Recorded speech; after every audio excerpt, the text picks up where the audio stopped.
Think about what we would assume like an alcoholic looks like, or what being a mom looks like, and the pressure. Like people assume all these things, and you're not gonna feel confident saying like, yeah, I think I might have a problem, because what does that say about me? Does that make me a bad mom? Yeah. Because then that's the assumption. Think of the words we use for women that drink excessively: lush, vamp, tramp. Men are hard drinking, good old boys. It's like, it's ridiculous. It's even in the ridiculous. language. Yeah, it's crazy. And let's finish this conversation with what you just mentioned, which is really important. If women are 5 times at risk of alcoholic liver disease and you're worried you might have a problem, first things first, you need to go see your doctor. And you need to get some tests done on your liver function.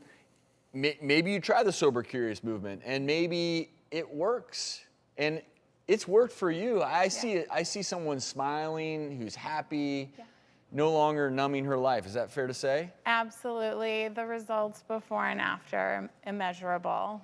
It's not only physical, the changes. I lost 2 pant sizes, but at first that's not the case. You want to eat everything.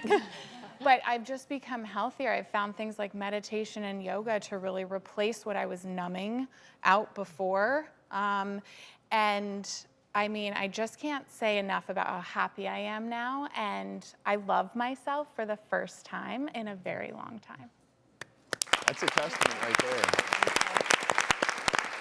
But last but not least, let's just say, Dr. Drew, that you've tried all of these things. You think you have a problem. You've gone to your doctor. Your LFTs, liver function tests look okay. You've tried Sober Curious, and yet you still find yourself in this culture.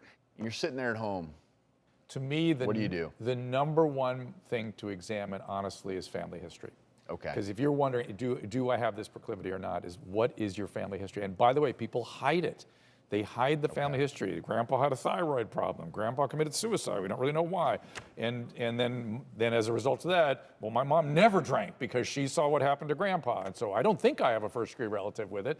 Well, look at it very, very carefully, because that really... And that being said, look at it sooner than later. Don't let a DUI be your wake-up call, or don't let acute alcoholic hepatitis be your wake-up call. Absolutely. A car accident where somebody else gets injured, that could be your wake-up call. You don't want that to happen. Right. Well, I think we had a great quote actually from Dr. Phil in our briefing about how you don't have to hit rock bottom. You can get off at another floor. So if you're noticing that it's a problem, then take action, whether it's Sober Curious, talk to your doctor, really see how it's impacting your life. And don't forget, we've learned today, interpersonal support. It's a human solution. I really think of it as an interpersonal disease. I think it as an interpersonal solution. And you can also, if you need to, you pick up the phone. If you're someone out there and you're struggling with drug or alcohol abuse or problems, you can make a phone call. We'll have resources on our website. And I do want to let everyone in the audience know that you're going home with a copy of Katie's book. It's called Are You Okay? Caitlin, Katie, thank you so much for being here with us. Such an interesting conversation. And the fact that we have stigmas around these common illnesses drives me out of my mind. There's so many things that bother me today. That is one of them. We have brains. Our brains have illnesses just like our hearts.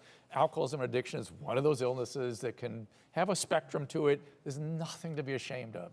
Nothing. It's just ridiculous that people have to hide it.